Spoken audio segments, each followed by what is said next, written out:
Olá, minhas caras, olá, meus caros, espero que todos estejam muito bem. Eu me chamo Fernando Gagliardoni, sou juiz de direito no estado de São Paulo e professor de Direito Processual Civil aqui no G7 Jurídico. Quero desejar a todos as boas-vindas ao nosso SAJA, Semana de Atualização Jurídica do G7 Jurídico, em que os professores aqui se reúnem para traçar o apontamento daquilo que tem de mais relevante ocorrido no segundo semestre do ano de 2025. Isso já é um encontro tradicional, digamos assim, da comunidade jurídica brasileira, que é o fato de saber que todo início de semestre existe o SAJE do G7 Jurídico, em que a gente vem aqui para falar para você exatamente o que aconteceu no semestre anterior. Então essa semana de atualização, ela está ocorrendo no ano de 2026, no primeiro semestre. Então a gente vai contar para vocês tudo o que aconteceu no segundo semestre do ano de 2025. Eis porque na tela, por favor, meu caro Eric, você vê aí que está lá, ó, Semana de Atualização Jurídica de Direito Processual Civil 2025.2, tá bom? Eu vou começar com talvez a alteração legislativa na tela, Eric, a única efetivamente relevante que nós tivemos no direito processual civil, que é a alteração vinda com a Lei 15.040 de 2024, que é a lei que estabelece um novo regime para os casos de seguro de responsabilidade no sistema brasileiro. Você vai dizer assim, pô, Gagliardoni, mas espera um pouquinho, você está falando que vai conversar com a gente sobre o segundo semestre de 2025. Aí você enfia aqui uma lei de 2024, tem alguma coisa errada. Não tem não. E eu te explico por quê. Essa lei 15.040 de 2024, ela saiu em dezembro de 2024 com uma vacácio de 1 ano. O que significa dizer que essa lei entrou em vigor apenas em dezembro de 2025. E é por esse motivo que ela está inserida nos atos mais importantes que aconteceram no segundo semestre de 2025.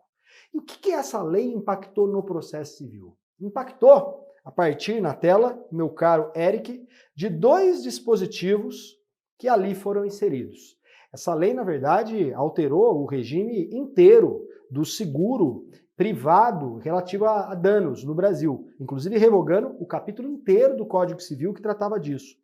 Mas ele traz 2 dispositivos que eu gostaria muito que os senhores soubessem. O primeiro deles é o 101, parágrafo único.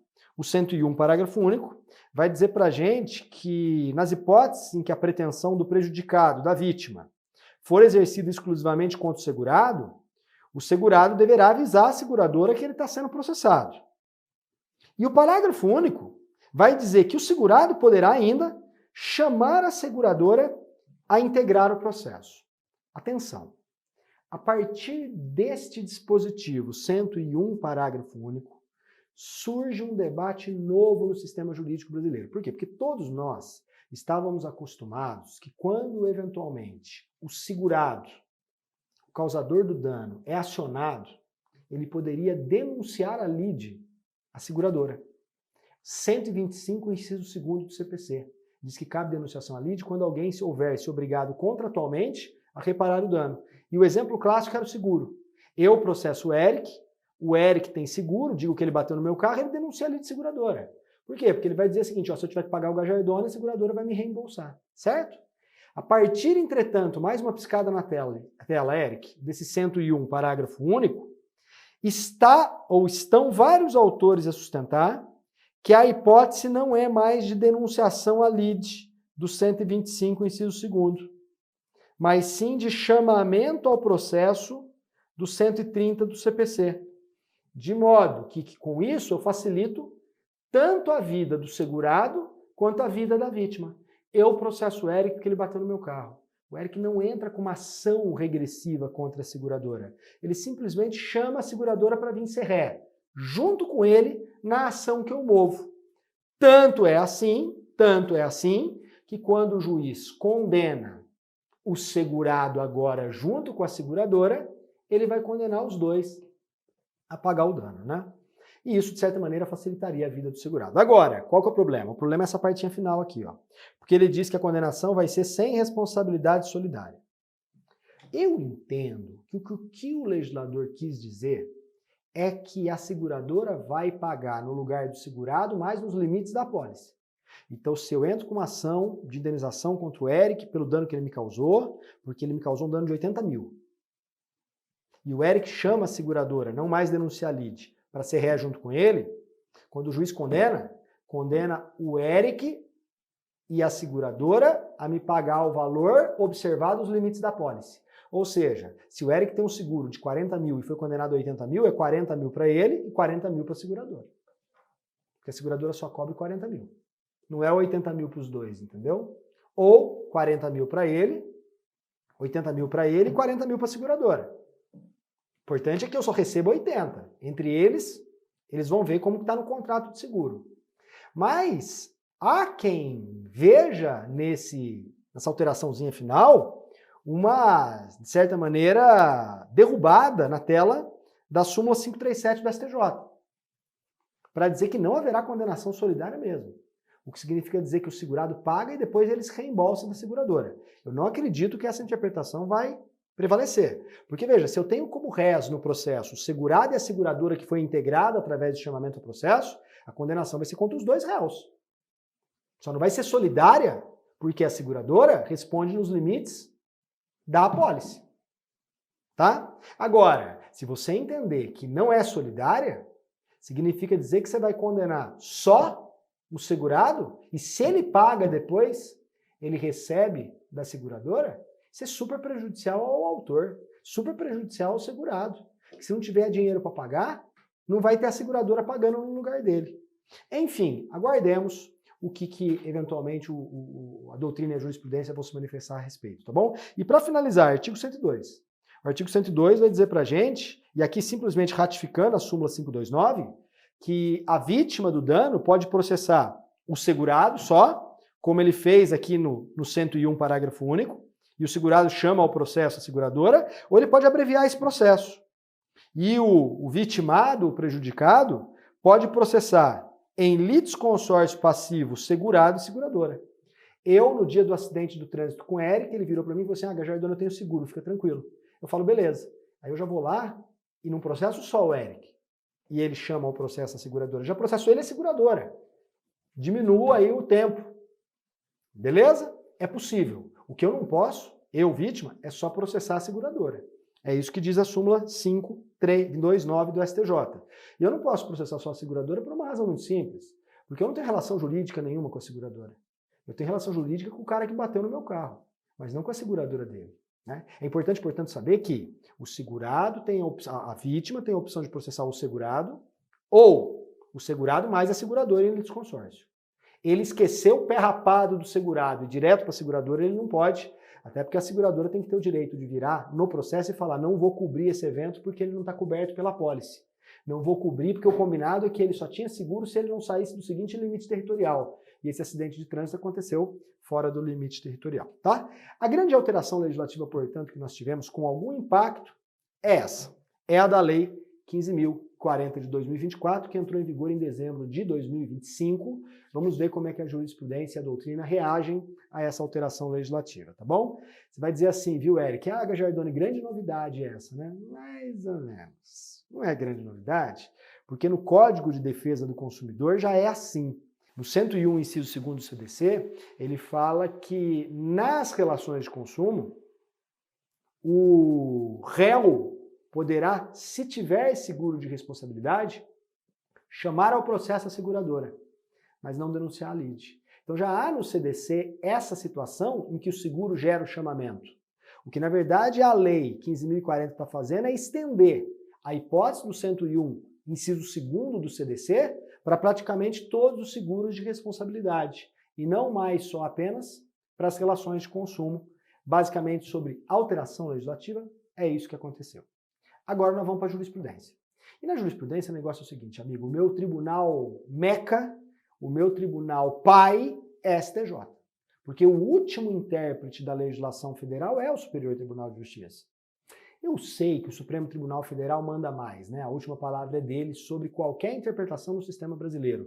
Mas o STF trata de processo constitucional, temas relacionados à Constituição Federal. Quando eu falo em processo civil estrito sensu, processo civil raiz, é lei federal. E, portanto, quem dá a última palavra sobre o CPC é o STJ, não o Supremo Tribunal Federal. Por isso, na tela, a primeira coisa que eu quero te atualizar é a ocorrência de 3 novas afetações para julgamento como repetitivo, para julgamento vinculante pelo Superior Tribunal de Justiça no segundo semestre de 2025. Teve mais temas, tá? Teve várias outras afetações. O STJ, no ano de 2025, afetou 100 processos. Julgou 76. Mas de processo civil, eu vou separar aqui as 3 principais afetações do segundo semestre de 2025. Na tela, meu caro Eric. Primeira, é essa aqui, ó. No tema 1396, o Superior Tribunal de Justiça vai se debruçar sobre a prescindibilidade ou não, sobre a obrigatoriedade ou não da comprovação da prévia tentativa de solução extrajudicial da controvérsia para a caracterização do interesse de agir nas ações de natureza prestacional das relações de consumo. Vamos entender o debate, que esse debate aqui pode impactar como um todo o sistema de justiça brasileiro. Aliás, eu acho que esse é o tema mais importante que tem de repetitivo do STJ nos últimos 10 anos. Tá? Ele ainda não foi julgado. Ele está afetado no ano do segundo semestre de 2025. Quando eu vou fazer uma ação de inconsumo, se nós vivêssemos num universo, em um sistema em que o diálogo prevalecesse, a pessoa só entraria na justiça como última opção.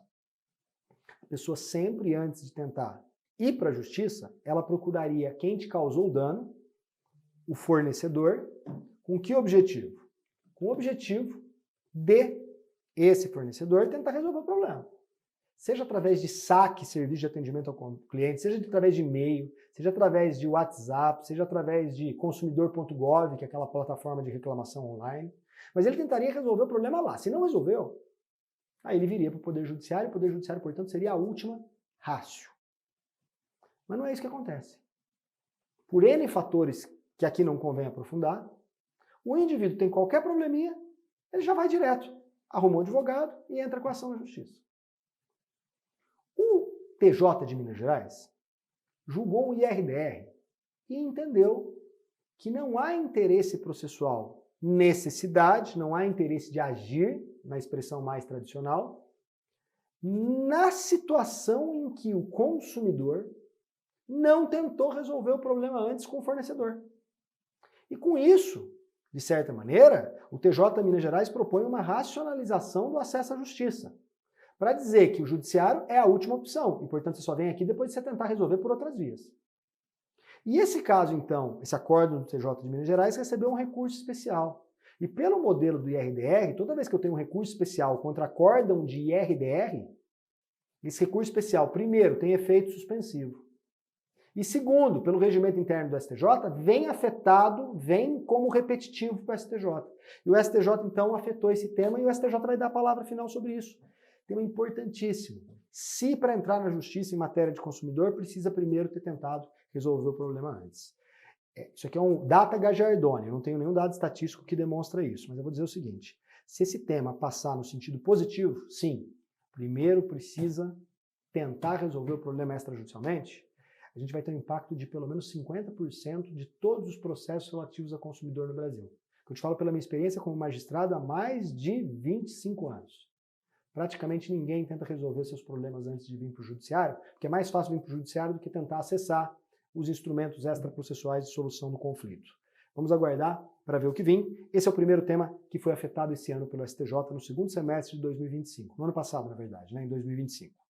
Segundo tema que foi afetado, na tela, é definir no tema 1392 se, de acordo com o CPC de 2015, são devidos honorários advocatícios sucumbenciais em cumprimento de sentença contra a Fazenda Pública, na hipótese de rejeição total ou parcial da impugnação à pretensão executória.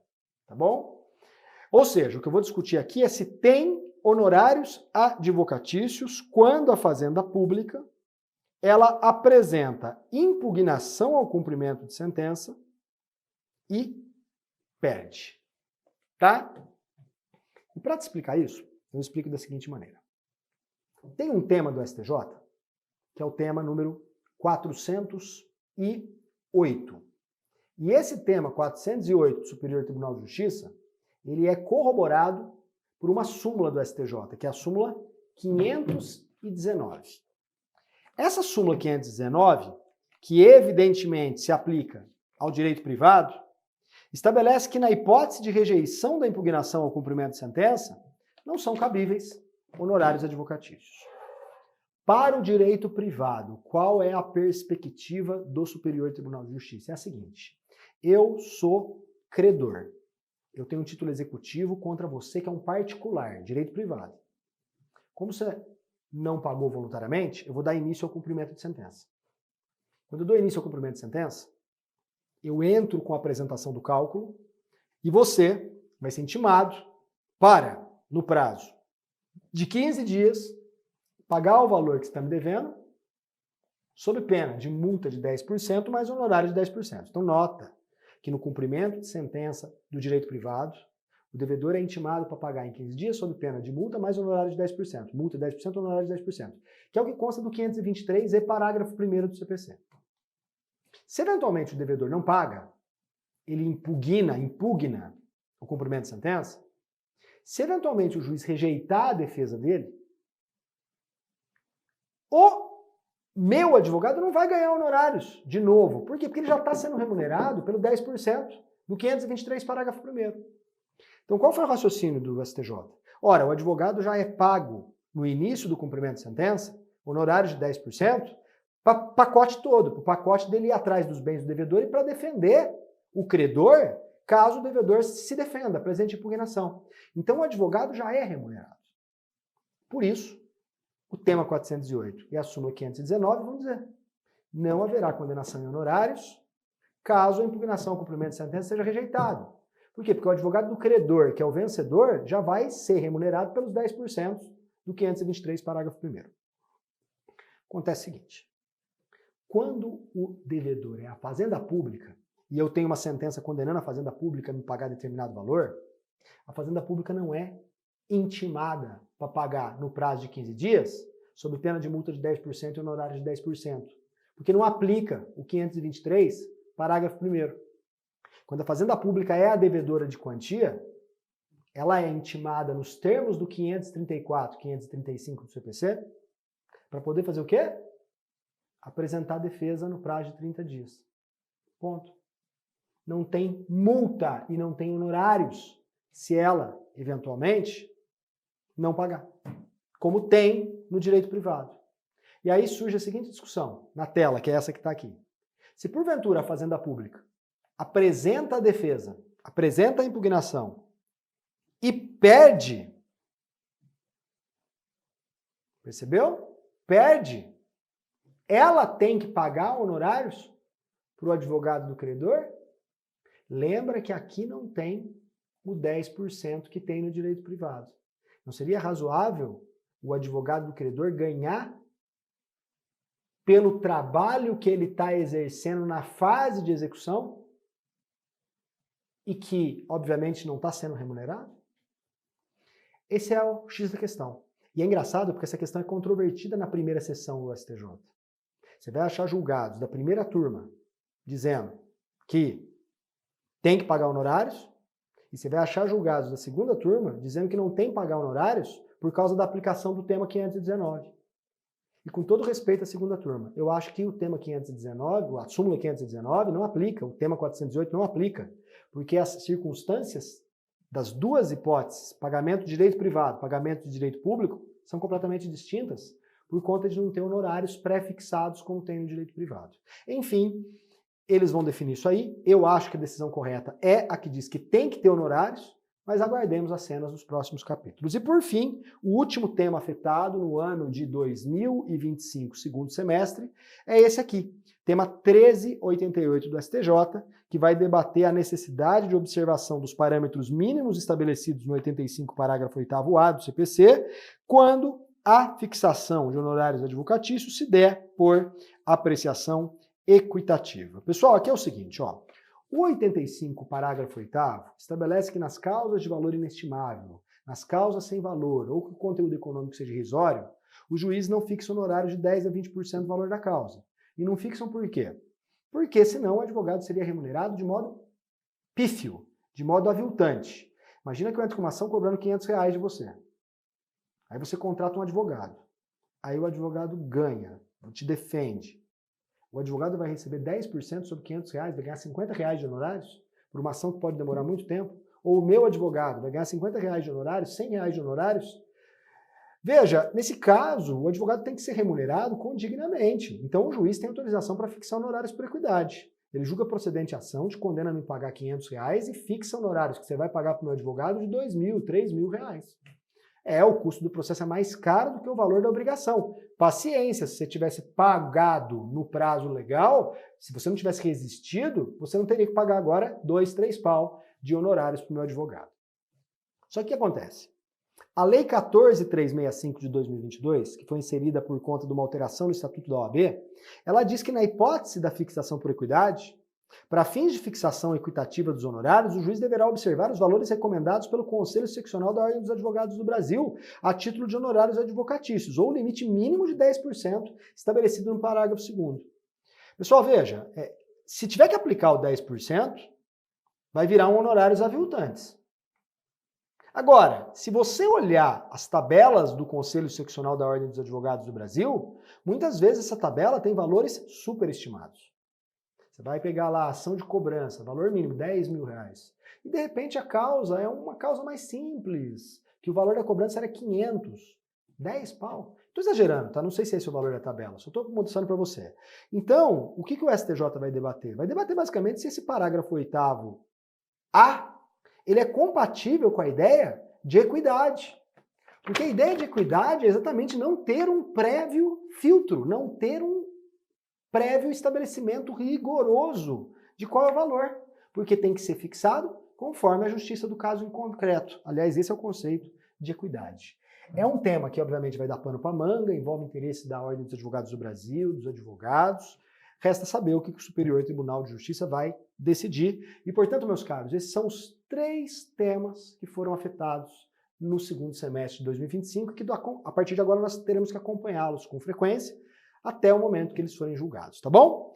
Para finalizar o nosso bate-papo, vamos para a última parte da minha aula, que é a parte em que eu vou trazer para vocês os repetitivos julgados ou com acórdão publicado, isto é, são precedentes vinculantes, já passaram pela fase de afetação e acabaram sendo decididos pelo Superior Tribunal de Justiça, seja no próprio 2º semestre de 2025, seja porque eles foram publicados, os acórdãos, no 2º semestre de 2025, ainda que decidido no 1º semestre do ano de 2025. Então, a primeira coisa que o STJ decidiu, no tema 1306, é a legalidade da fundamentação por referência, ou per relacionem. Ele diz que a técnica de fundamentação por referência é permitida desde que o julgador, ao reproduzir trechos da decisão anterior, como razões de decidir, enfrente, ainda que de forma sucinta, as novas questões relevantes para o julgamento do processo, dispensada a análise pormenorizada de cada uma das alegações ou provas. Em outras palavras, acaba uma dúvida que existia se podiam os juízes, por exemplo, principalmente de tribunal, verificando uma sentença muito bem feita, que apreciou todos os fundamentos, se os juízes poderiam dizer, conforme muito bem decidido pelo juiz de primeiro grau, abre aspas, ante o exposto, nega o provimento ao recurso. Será que isso seria legal à luz do CPC? E o STJ entendeu que é legal a fundamentação por relação, ou per relacionem. Apenas atente o condicionante. Ele diz, dá para usar os fundamentos todos da decisão de primeiro grau se o recurso, se a parte não apresentou novas alegações.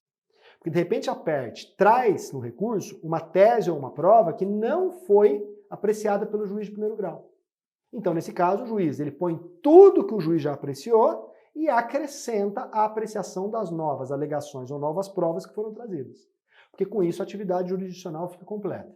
Gajardoni, mas não tem nenhuma alegação nova e nenhuma prova nova. Então, você pode copiar e colar a decisão anterior sem mais nenhuma referência.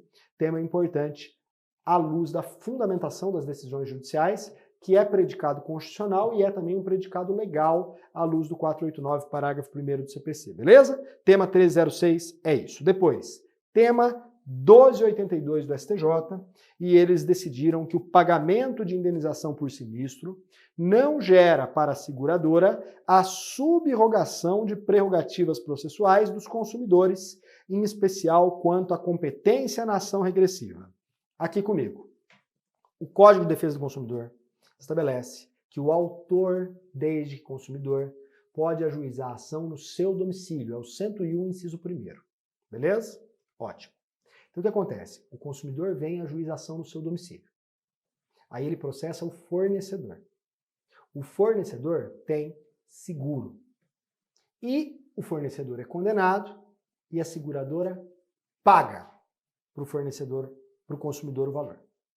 Acontece que quando o segurador banca a indenização, automaticamente ele subroga-se naquele crédito e passa a ser credor do causador do dano, do fornecedor ou do terceiro, principalmente do terceiro, ele passa a ser subrogado daquele crédito. E, portanto, ele vai meter ação regressiva contra o responsável. A seguradora banca e a seguradora acaba, de certa maneira, se tornando credora de um crédito de consumidor. E aí o debate do STJ era o seguinte, olha, se a seguradora está no lugar do consumidor, tá? Ela tem as prerrogativas que o consumidor tem, especialmente o 101, inciso 1º, quer dizer, ela pode cobrar o terceiro no domicílio dela? E o STJ também fala não. Pode piscar na tela o tema 1282, por favor, Eric? Não.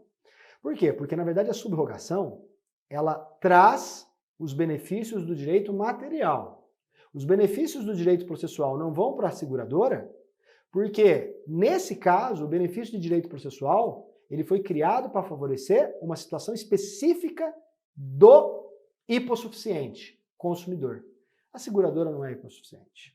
Então, se ela for ajuizar uma ação regressiva contra o terceiro, estando subrogada nos direitos do consumidor, ela, na verdade, tem os benefícios do direito material, mas não os benefícios do direito processual. Esse foi o acórdão publicado no segundo semestre do ano de 2025. Na tela, terceiro tema, que foi julgado pelo Superior Tribunal de Justiça, é o tema 1273, que tem a ver com mandado de segurança, e vai dizer pra gente que o prazo decadencial do 23 da lei do mandado de segurança, aquele de 120 dias, ele não se aplica ao mandado de segurança cuja causa de pedir seja impugnação de lei ou ato normativo que interfira em obrigações tributárias sucessivas, dado o caráter preventivo da impetração decorrente da ameaça atual, objetiva e permanente de aplicação da norma impugnada. Meus caros, imagine o seguinte, tem uma norma, um ato da Receita Federal que vai impactar no meu pagamento do imposto em janeiro de 2026, fevereiro, março, abril, maio, junho, julho, agosto, setembro, outubro, novembro, dezembro, embora. Né? E aí o que acontece? Eu vou meter mandado de segurança lá em junho de 2026.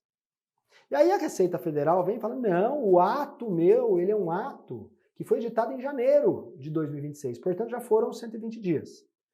Perdeu o prazo. E o STJ está dizendo não. Porque nesse caso, mais uma piscadinha, Eric, como se trata de obrigações tributárias sucessivas, não dá para negar que a impetração, ela projeta o que vem para frente. E, portanto, o prazo não se aplica. Você pode impetrar a qualquer momento que você estiver sendo atingido pela norma. E, portanto, essa é a nova decisão do STJ a respeito da não aplicação do artigo 23, especialmente em matéria tributária, isso vai acontecer, beleza? Vem na tela.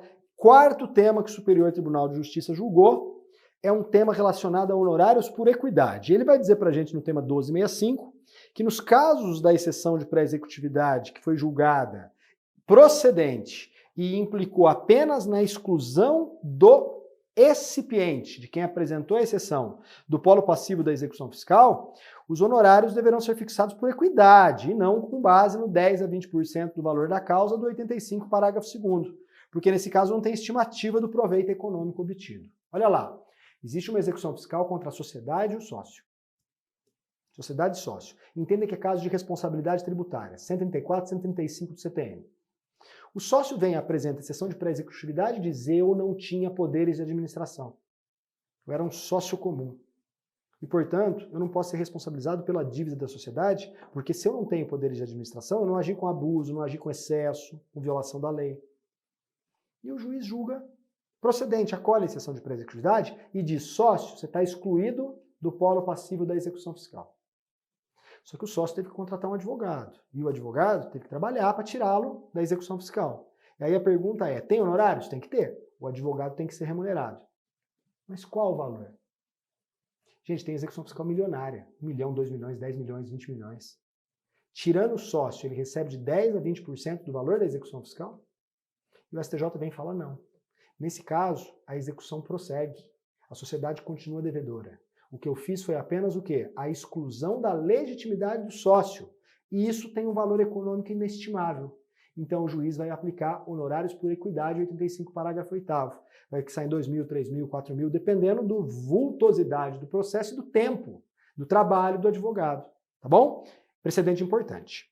Para finalizar, o último precedente que eu separei é, na verdade, dizer para você que qualquer dúvida, você fica à disposição para escrever comigo, seja no Instagram do G7 Jurídico, seja no meu Instagram pessoal, tá bom? Foi um prazer estar com vocês aqui nessa semana de atualização jurídica, espero encontrá-los nas próximas. Um grande abraço, valeu!